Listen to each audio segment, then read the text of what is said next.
राष्ट्रपति पुतिन के बेहद करीबी रूसी रक्षा परिषद के उपाध्यक्ष दिमित्री मेदवेदेव ने ऐसा खौफनाक और सनसनीखेज ऐलान किया है जिसने यूक्रेन और अमेरिका के साथ साथ यूरोप के कम से कम 15 देशों में खौफ भर दिया है। पुतिन की तरफ से दिमित्री ने ऐलान किया कि अगर यूक्रेन की जमीन से यूरोप, नेटो और गैर यूरोपीय देशों से जुड़े 15 देश रूस से सीधी जंग करेंगे तो यकीन मानिए यूरोप के सैनिकों को ताबूत में भरकर फ्रांस, ब्रिटेन और जर्मनी भेजेंगे। यानी पुतिन के राइट हैंड दिमित्री ने साफ चेतावनी दी है। रूस अब विश्व युद्ध के लिए पूरी तरह से तैयार है। 1050 दिन से ज्यादा की जंग में रूस ने साबित कर दिया है कि रूसी ही 4 साल से चल रही जंग का असली बाजीगर है। यूक्रेन को नेटो के 32 और यूरोप के 50 देशों की सैन्य मदद भी बचा नहीं पा रही है। हम आपको पिछले 18 घंटे के वो वॉर अपडेट दिखा रहे हैं जिसमें साफ तौर पर साबित हो रहा है कि यूक्रेन बुरी तरह से जंग हार रहा है। हालांकि 20 जनवरी 2025 के बाद से जब से राष्ट्रपति ट्रम्प ने यूक्रेन की काफी हद तक मदद बंद कर दी है, उसके बाद से यूक्रेन पर रूस के हमले कोड में खास साबित हो रहे हैं। लेकिन पेरिस में फ्रांस, जर्मनी और ब्रिटेन ने रूसी मोर्चा के खिलाफ जो फैसला लिया है वो वाकई खौफनाक है। पहले जरा इन तस्वीरों को देखिए जिसमें यूक्रेन के खार्किव, खेरसोन, सुमी, ओदेसा में रूस के खूनी हमलों ने हाहाकार मचा दिया है। खार्किव में रूस ने पिछले हमलों की तरफ इस्कंदर-M मिसाइलों से कई हमले किए जिससे यूक्रेन को भयंकर नुकसान हुआ है। 7 दिन पहले रूस ने जब ओदेसा पर हमला किया था तो दुनिया ने ऐसी खौफनाक और दर्दनाक तस्वीरें देखी कि लोगों का कलेजा कांप गया।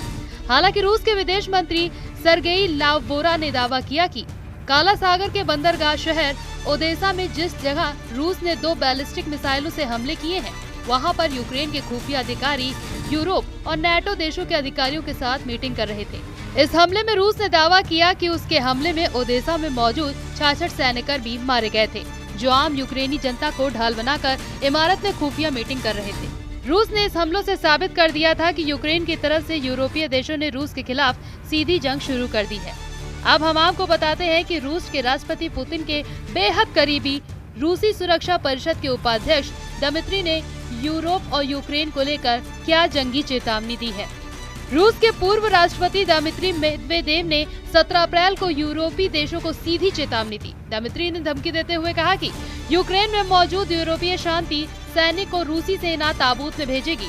दिमित्री ने ये धमकी फ्रांस की राजधानी पेरिस में अमेरिकी और फ्रेंच अधिकारियों की बैठक के बाद दी है।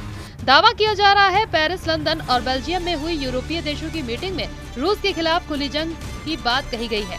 इसी को लेकर रूस यूरोपीय देशों पर बुरी तरह से भड़का हुआ है।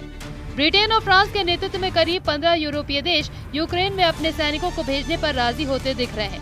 इसीलिए रूस ने चेतावनी दी है कि वो यूक्रेनी धरती पर किसी भी पश्चिमी सैन्य उपस्थिति को बर्दाश्त नहीं करेगा। दिमित्री ने पुतिन की तरफ से यूरोपीय सेना को चेतावनी दी है कि यूक्रेन की जमीन पर मौजूद एक भी यूरोपीय सैनिक जिंदा नहीं बचेगा। रूस हर यूरोपीय सैनिकों को मारकर ताबूत में बंद करके भेज देगी। यानी इस वक्त जरा रूस यूक्रेन को कब्रिस्तान बनाने में जुटा हुआ है तो वहीं यूरोपीय सेना को ताबूत में भेजने का ऐलान कर रहा है। उधर अमेरिका के विदेश मंत्री मार्को रूबियो का कहना है कि अगर शांति के मुद्दे पर कोई पहल नहीं होती है और आप शांति के बारे में गंभीर हैं, तो कोई भी पक्ष या दोनों ही हम मदद करना चाहते हैं। अगर ऐसा नहीं होने वाला है तो हम इससे आगे बढ़ने जा रहे हैं। दूसरे मुद्दे जो अमेरिका के लिए इतना ही अहम है। इधर कुर्स्क से लेकर खार्किव तक भयंकर हमले हो रहे हैं। यूक्रेनी सेना भी रूस पर हमला कर रही है। रूस के रक्षा मंत्रालय के मुताबिक उसके एयर डिफेंस सिस्टम ने रात भर में 6 रूसी क्षेत्रों में 71 यूक्रेनी ड्रोनों को तबाह कर डाला, जबकि 49 ड्रोनों को रूसी सेना ने कुर्स्क क्षेत्र में मार गिराया गया। अप्रैल का महीना यूक्रेन के लिए कयामत बनकर आया है। रूसी सेना के 1.5 लाख सैनिक, 3000 टैंक और 5 ब्रिगेड इस वक्त यूक्रेन पर चारों तरफ से हमला कर रहे हैं। सबसे हैरानी की बात तो ये है कि रूस 1040 दिन से ज्यादा की जंग में यूक्रेन के 1,13,000 वर्ग किलोमीटर इलाके पर कब्जा कर चुका है, जो लगभग यूक्रेन की जमीन का 20 से 22% बैठता है। लेकिन उसके बावजूद रूस रुकने का नाम नहीं ले रहा। रूस ने यूक्रेन में मौजूद अमेरिका और यूरोप के एयर डिफेंस सिस्टम को चुन चुन कर मारना शुरू कर दिया है। रूसी हमलों की इन ताजा तस्वीरों को देखिए। रूस तोपखाना यूक्रेनी सेना के 221 मोर्चों पर अंधाधुंध हमले कर रहा है। 44 सेकंड के इस वीडियो में दावा किया गया कि यूक्रेन के खार्किव, निप्रोपेट्रोव्स्क, खेरसौन में रूसी सेना के हमलों से भारी तबाही हुई। दावे तो यहाँ तक किए जा रहे हैं कि यूक्रेन के 15 प्रांतों पर 30 दिन से रूस के हमलों में 5 गुना तक बढ़ोतरी हुई है।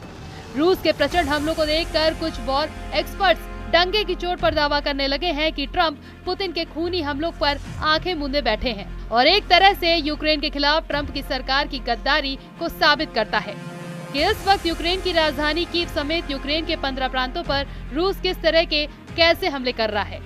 यूक्रेन पर रूसी हमलों से जुड़े जो दावे किए जा रहे हैं वो वाकई हैरान करने वाले हैं। रूसी सेना ने 5 से 6 अप्रैल की रात को लगभग 1 महीने में यूक्रेन के खिलाफ मिसाइल और ड्रोनों का सबसे बड़ा और घातक हमला यूक्रेन पर किया है। दावा किया जा रहा है कि यूक्रेन के कम से कम 15 प्रांतों पर रूस के खूनी हमले हुए हैं। रूसी हमलों की जो डिटेल आई है वो भी चौंकाने वाली है। रूस की राजधानी कीव पर रूस ने सबसे ज्यादा नए ईरानी शाहिद ड्रोन 136B से हमले किए हैं। रूसी हमलों से यूक्रेन के कई इलाके धुआं हो गए। अमेरिका स्थित ISW के दावों के मुताबिक रूस ने यूक्रेन के कम से कम 4 प्रांतों पर सबसे घातक मिसाइलों से हमला किया। रूस ने इन इलाकों पर हमला करने के लिए Iskander ballistic missile, Kalibr cruise missile KH-101 और KH-55SM क्रूज मिसाइल और Tu-95MS बम वर्षकों का भयंकर इस्तेमाल किया। ISW के दावे के मुताबिक रूसी सेना ने यूक्रेन ब्रास्क ओब्लास्ट से 6 इस्कंदर M बैलिस्टिक मिसाइलों से हमला करके यूक्रेनी इलाकों के चिथड़े उड़ा दिए। वहीं ब्रांच सिटी, मिलरोवो, रोस्तवो ओब्लास्ट, प्रिमोस्को, अख्तरक्स, क्रोस्नो डॉर्क्रॉय पर 109 शाही ड्रोन 136B से आत्मघाती हमले किए हैं। रूस के इन ड्रोन हमलों से यूक्रेन के सैन्य ठिकानों के साथ साथ नागरिक ठिकानों में भारी तबाही मची है। खबरों के दावों के मुताबिक रूसी सेना ने सारातोव ओब्लास्ट के हवाई क्षेत्र से Tu-95MS बम वर्षकों से हमले किए हैं। रूसी सेना ने Tu-95MS से 8 K-101 और K-55SM क्रूज मिसाइलों को यूक्रेन पर दागा है, जबकि काला सागर से रूस ने 8 क्रूज मिसाइलों से यूक्रेन के अलग अलग इलाकों पर हमले किए हैं।